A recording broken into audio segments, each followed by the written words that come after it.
व्यासाय भूतले श्रीमते भक्ति वेदांत स्वामिनिति नामिने नमस्ते सारस्वते देवे गौरवाणी प्रचारिणे निर्विशेष शून्यवादी पाश्चात्य देशतारिणे ओम अज्ञानतिमिरान्धस्य ज्ञानाञ्जनशलाकया चक्षुरुन्मिलितं येन तस्मै श्रीगुरवे नमः। श्री कृष्ण चैतन्य प्रभु नित्यानंद श्री अद्वैत गदाधर श्रीवासादि गौर भक्तवृंद। हरे कृष्णा कृष्णा कृष्णा हरे हरे हरे राम राम राम हरे हरे। हरे कृष्णा कृष्णा कृष्णा हरे हरे हरे राम राम राम हरे हरे। हरे कृष्णा कृष्णा कृष्णा हरे हरे हरे राम राम राम हरे हरे। कृष्णचंद्र भगवान की जय। श्री श्री राधा श्याम सुंदर भगवान की जय। श्री वृंदावन धाम की जय। हरे कृष्ण। आप सभी का इस सत्संग कार्यक्रम में हार्दिक स्वागत करते हैं। आज के इस विशेष दिन और विशेष मास के उपलक्ष्य में आइए हम थोड़ा कुछ जानने का प्रयास करें कि कार्तिक मास होता क्या है और क्यों इस मास में भगवान को दीप अर्पण करने की विधि प्रचलित है।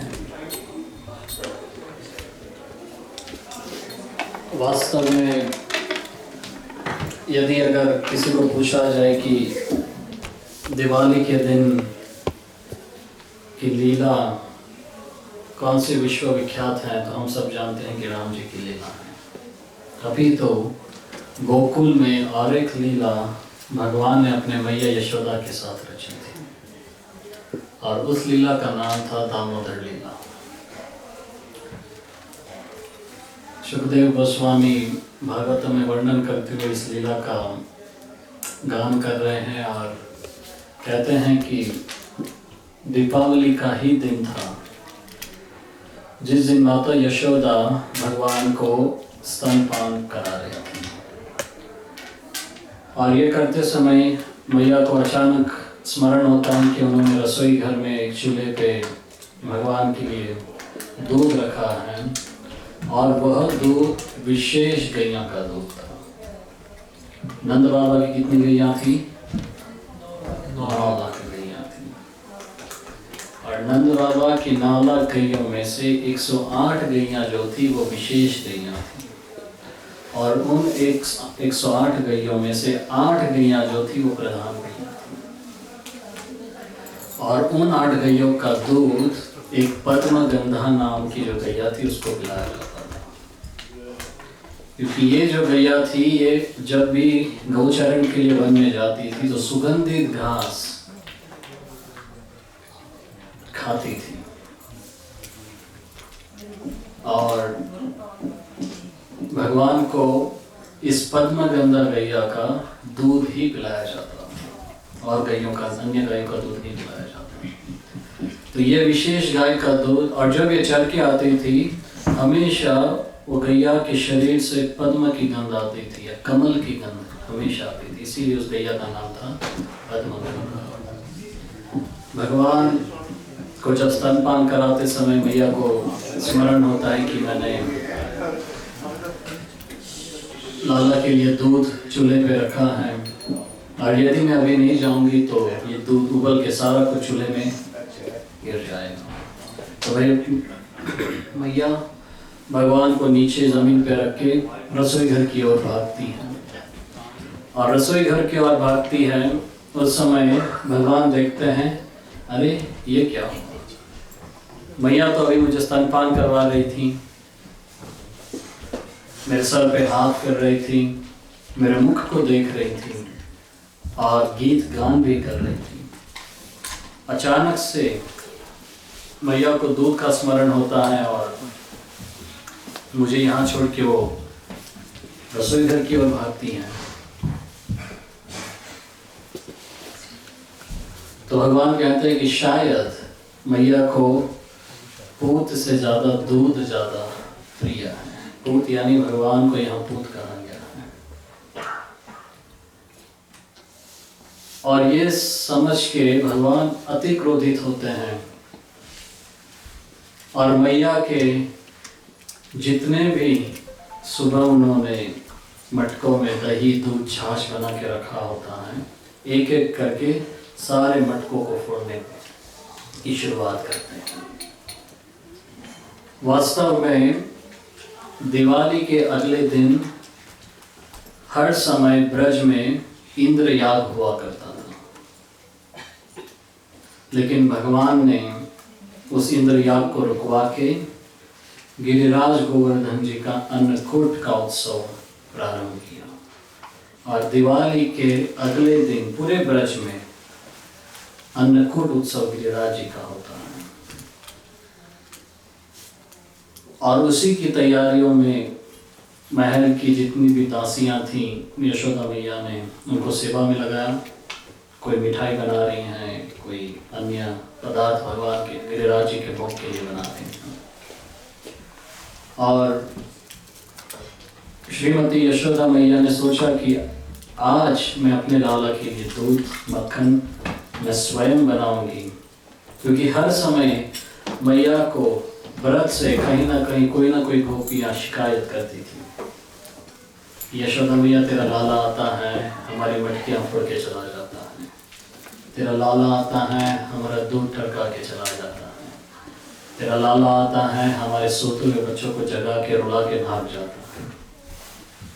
तो मैया सोच रही थी कि शायद ये हो सकता है कि मैं अपने लालन के लिए दूध नहीं बना रही हूँ या माखन नहीं बना रही हूँ, इसी कारण से ये अन्य गोपियों के घर जाके चोरी करता है। और इस भाव से मैया उस दीपावली के दिन भगवान के लिए दूध दही मक्खन आदि सामग्री बनाना सोचती है। और जब भगवान को मैया जमीन पे रख के रसोई घर की ओर भागती हैं, उसी समय भगवान क्रोधित होके मैया के बने जितने भी मटके भरे, छाछ के भरे हुए, दही के भरे हुए सब एक एक करके फोड़ना शुरू करते हैं। बाहर आंगन में जितने मटके थे सारे फोड़े, अंदर के कमरे की ओर प्रस्थान करते हैं, वहाँ जितने मटके भरे थे वो भी सारे फोड़ने का प्रयास किया।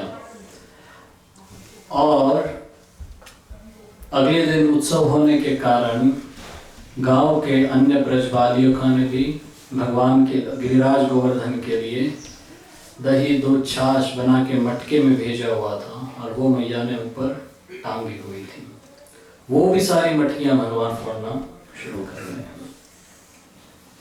बलराम जी की सहायता से बलराम जी नीचे खड़े हैं, बलराम जी के कंधे पे भगवान चढ़ते हैं और एक एक करके सारी मटके फोड़ने शुरू करते हैं। और भगवान जब मटके फोड़ रहे हैं तब भगवान और बलराम जी का अभिषेक भी उसी समय हो रहा है। जो भी दूध दही छाछ मक्खन वो स्वयं नंदलाल के ऊपर और फिर बलराम जी के ऊपर गिर के स्वयं का भी अभिषेक कर रहे हैं। अब जो भी दूध दही मक्खन अपने शरीर पे लगा है, भगवान अपने सारे वानर मित्रों को बुला के अपने छोटे से हाथों से खिड़की के बाहर निकाल के उन वानरों को दही और मक्खन खिला रहे हैं। मैया जब रसोई घर से लौटती हैं तब ये दृश्य देख के मैया को क्रोध भी आता है, लेकिन साथ में मैया को प्यार भी आता है, क्योंकि अब तक तो मैया के लिए भगवान छोटे बालक ही थे। लेकिन मैया देख रही है कि ये खुद के बल पे बलराम के कंधे पे चढ़ा है, एक हाथ से मटकी पकड़ रहा है, दूसरे हाथ से मटकी फोड़ रहा है और बैलेंस करके अपने वानर मित्रों को भी खिला रहा है। लेकिन माँ तो माँ होती है। मैया ने कहा, अच्छा तूने मेरी मेहनत पे पानी तो फेर दिया, लेकिन मैं तुझे छोड़ूंगी नहीं। वहीं बगल में एक छड़ी पड़ी होती है और मैया उस छड़ी को उठाती हैं। भगवान डर के मारे रोना शुरू करते हैं। भगवान कहते हैं, क्या मैया आप मुझे मारोगी? मैया समझ जाती है कि नहीं, बालक डर गया है, लेकिन तुझे सजा तो मैं जरूर दूंगी। यशोदा मैया कहती है। मैया छड़ी को फेंकती हैं, वहीं भगवान के पीछे भागती हैं। भगवान आगे, मैया पीछे, भगवान आगे, मैया पीछे। एक कमरे से दूसरे कमरे, दूसरे कमरे से तीसरे कमरे की ओर, तीसरे कमरे से चौथे कमरे की ओर, बाहर आंगन में, आंगन से बाहर जहाँ पेड़ पौधे लगे थे वहाँ भगवान भागते हैं। भगवान आगे भाग रहे हैं और मैया पीछे भाग रही है। 10 minute, 15 minute, 20 minute, 25 minute, 30 minute हो जाते हैं और फिर भगवान बार बार पीछे मुड़ के देख रहे हैं कि मैया मेरे पीछे भाग तो रही हैं, लेकिन मैं मैया के पकड़ में नहीं आ रहा। मैया पसीने से लोथपोथ हो चुकी है। अब मैया के हाथ में लग जाता हूँ और भगवान अपनी कृपा वश मैया के हाथ पकड़ा जाते हैं और फिर मैया कहती हैं कि अच्छा, अब तो पकड़ में आया है, अब मैं तुझे सजा रहा हूँ। वहीं बगल में एक उखल पड़ा होता है जहाँ धान की कुटाई होती है गांवों में, उखल, मॉर्टर। वही उखल से भगवान को मैया बांधने का प्रयास करती हैं। एक एक करके घर की सारी रस्सियां निकाल रही हैं, भगवान को बांध रही हैं। फिर हमेशा 2 उंगल रस्सी कम पड़ रही है। पुनः गौशाला में जाती हैं, सारी गैयों की रस्सियां एक एक कर बाहर निकाल के लाती हैं। पुनः भगवान को बांधने का प्रयास करती हैं, पुनः 2 उंगल रस्सी कम पड़ रही हैं। और फिर मैया सभी दासियों को आदेश करती हैं कि जाओ, अपने अपने घरों से और गौशाला से रस्सियां ले आओ। सारी दासियां अपने घरों से और गौशाला से रस्सियां ले आती हैं। फिर भी पुनः 2 उंगलों ही हमेशा रस्सी कम पड़ती है। तो भगवान आखिर फिर बंध जाते हैं मैया का परिश्रम देख के। पकड़ते समय भी मैया ने बहुत परिश्रम किया और बांधते समय भी मैया ने बहुत परिश्रम किया। और आखिर जब वो देख रहे हैं कि बस अभी मैया से नहीं हो पाएगा, अब मैं अधीन हो जाता हूँ। तो इस लीला के माध्यम से, ये लीला गोकुल में हुई थी और आज भी अगर यदि आप गोकुल में जाओगे तो उस उखल के दर्शन आपको होंगे। उखल वैसे धीरे धीरे जमीन में धंस रहा है, लेकिन उस उखल के दर्शन आज भी गोकुल में होंगे। यदि आप में से कोई भक्त जाता हो तो अवश्य उस उखल के दर्शन कीजिए। भगवान इस लीला से हमें क्या बताना चाहते हैं? हम और आप सब जानते हैं कि भगवान किसके अधीन है? अपने भक्त के अधीन है।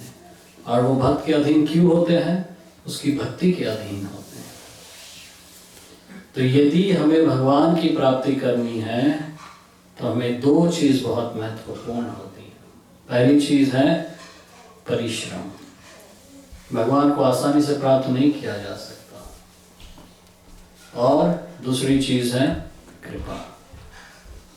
तो ये 2 उंगल जो हमेशा रस्सी कम पड़ रही थी, वह 2 उंगल भगवान हमें बताना चाह रहे हैं कि यदि कोई व्यक्ति पूर्ण परिश्रम करके मुझे प्राप्त करता है तो मैं उसे प्राप्त हो जाता हूँ। और यदि अगर पूर्ण प्रयास कर रहा है, पूरा परिश्रम कर रहा है, लेकिन यदि मेरी कृपा उस भक्त पे नहीं है तो मैं उसे आसानी से प्राप्त नहीं हो सकता।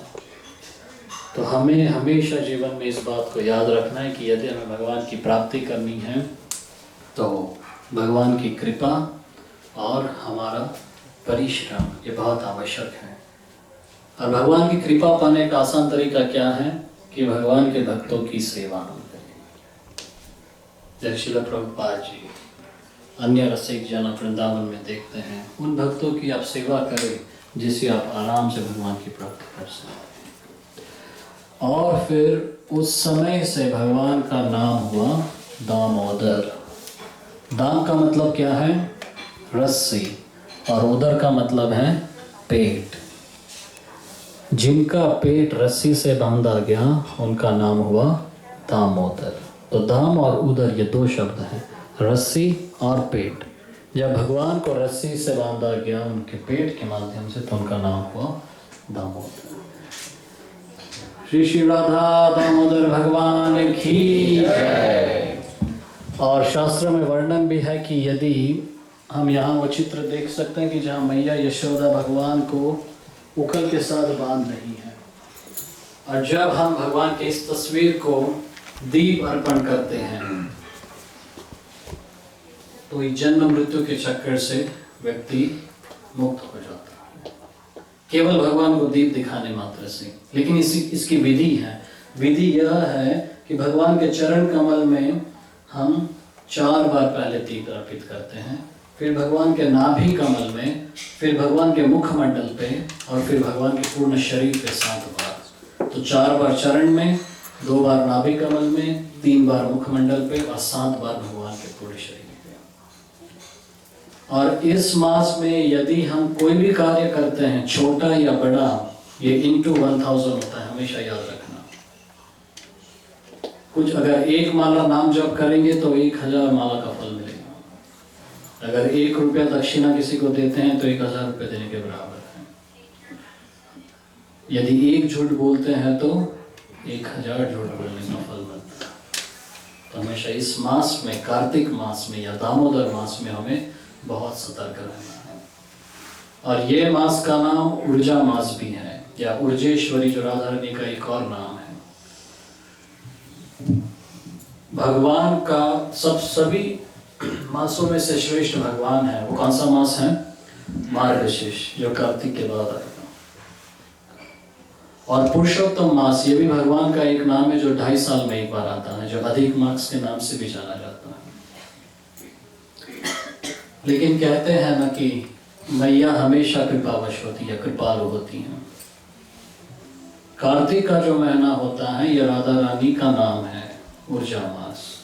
तो राधा रानी हर साल अपने भक्तों पे कृपा बरसाने आती है। भगवान कृपालु है, लेकिन थोड़े कम। वो 2.5 साल में एक बार कृपा बरसाते हैं, पुरुषोत्तम मास में। लेकिन राधा रानी हर साल कार्तिक मास के रूप में आके अपने भक्तों को कृपा प्रदान करती हैं। और यदि हम राधा रानी से प्रार्थना करें, वो बहुत आसानी से हमें भगवान श्री कृष्ण की ओर भेज सकती हैं।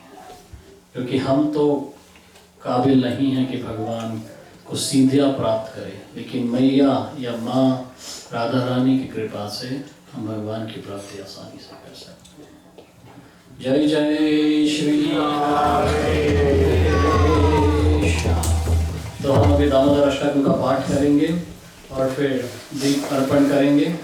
वरुण जी, आप दीप अर्पण कीजिए और प्रकट कीजिए, और फिर भक्तों को एक एक करके दीजिए। और उसके बाद फिर कीर्तन। हाँ जी, कीर्तन। He has the lyrics. Oh, yeah.